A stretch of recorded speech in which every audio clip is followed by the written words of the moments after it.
ये प्रॉब्लम है हमारे पास। मोलर हीट कैपेसिटी दी हुई है वाटर के लिए। 10 मोल वाटर एक वेसल में रखा हुआ है और वो वेसल एक सिलेंडर के कांटेक्ट में रखा हुआ है। सिलेंडर के अंदर 2 मोल गैस रखी हुई है, उसे हम कर रहे हैं कंप्रेस्ड। कंप्रेस्ड कर रहे हैं हम लोग isothermally reversibly 40 to 40 litre. Means ये 40 लीटर इसके अंदर गैस रखी थी, इसे हमने कंप्रेस किया 4 लीटर तक।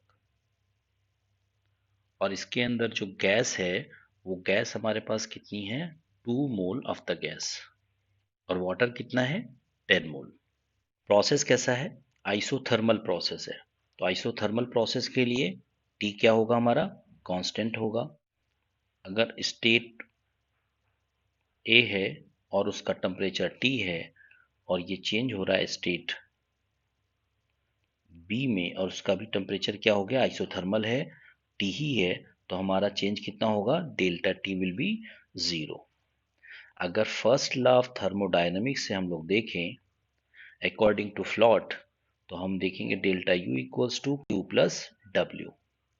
तो डेल्टा टी 0 है, तो इंटरनल एनर्जी जो होता है वो होता है फंक्शन ऑफ टेम्परेचर। तो जब टी 0 है, डेल्टा टी इज 0, तो delta U equals to 0। Delta U जब हम 0 करेंगे तो डब्ल्यू इक्वल्स टू हमारे पास क्या आ जाएगा, माइनस क्यू। आइसोथर्मल प्रोसेस में W equals to minus Q की क्या मीनिंग है कि अगर सिस्टम में हम हीट प्रोवाइड करेंगे तो वर्क डन की फॉर्म में हमें मिलेगा। अगर सिस्टम में वर्क डन हम करेंगे तो वो हीट की फॉर्म में रिलीज होगा सिस्टम से सराउंडिंग के लिए। आइसोथर्मल में वर्क डन और हीट आपस में इंटर कन्वर्टेबल होंगे। अगर हम वर्क करेंगे तो हीट के फॉर्म में क्या होगा, रिलीज होगा। अगर हम सिस्टम में हीट देंगे तो वर्क के फॉर्म में क्या होगा, वो शो होगा।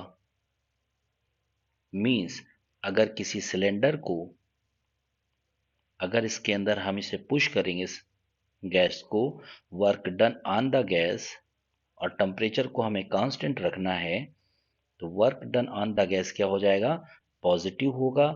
और इसके अंदर हीट बढ़ेगी, वो क्यू के फॉर्म में सिस्टम से सराउंडिंग में ट्रांसफर हो जाएगी, जो भी वर्क डन हम करेंगे। अगर हम अगर पिस्टन अपवर्ड मूव करेगा, means work done by the gas क्या होगा, निगेटिव होगा।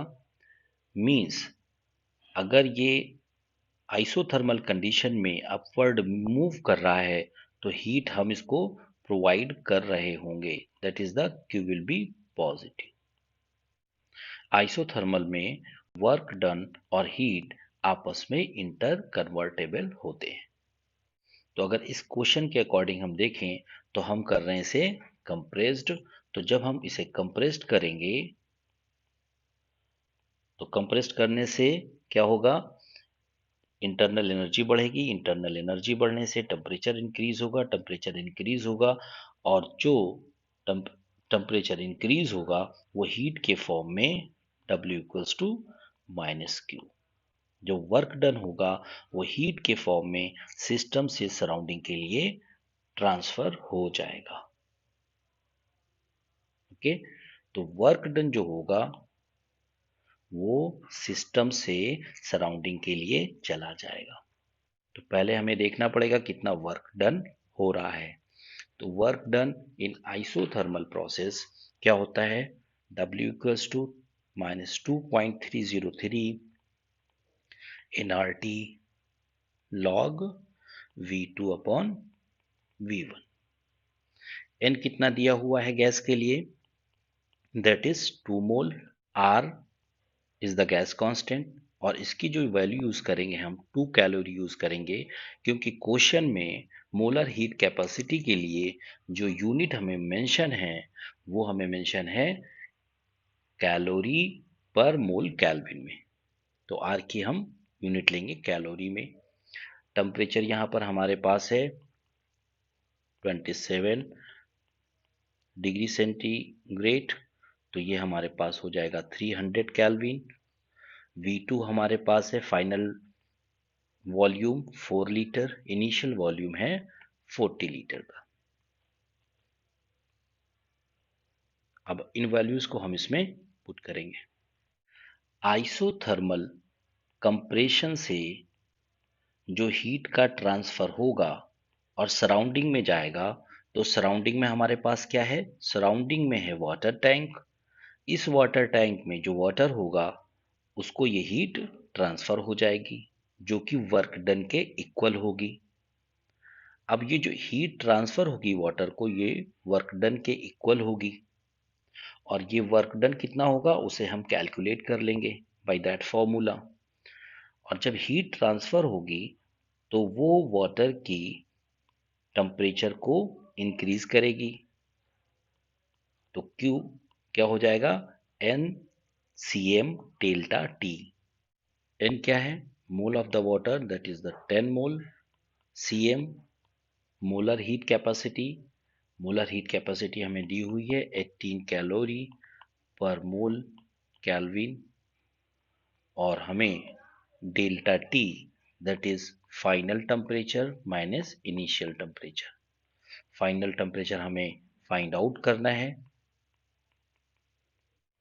T1 हमें दिया हुआ है 290 kelvin.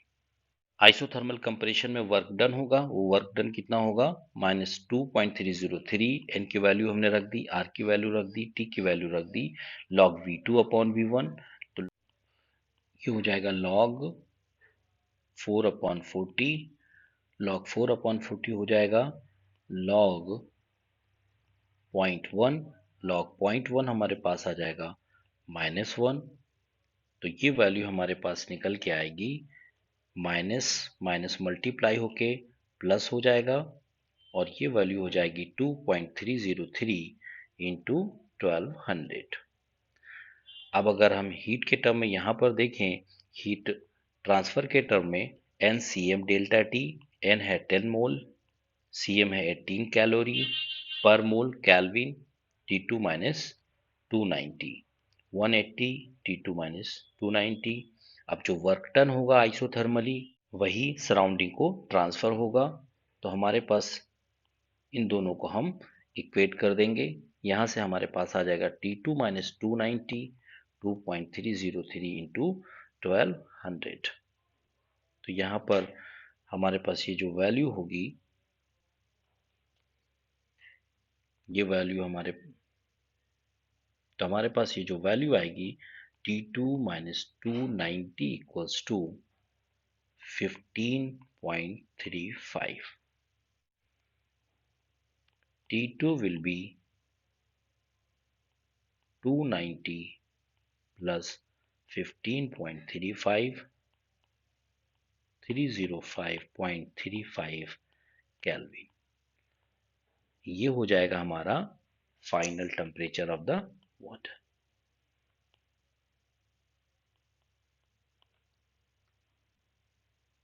Moral of the story क्या है कि आइसोथर्मल प्रोसेस में हीट और वर्क आपस में इंटर कन्वर्टेबल होते हैं।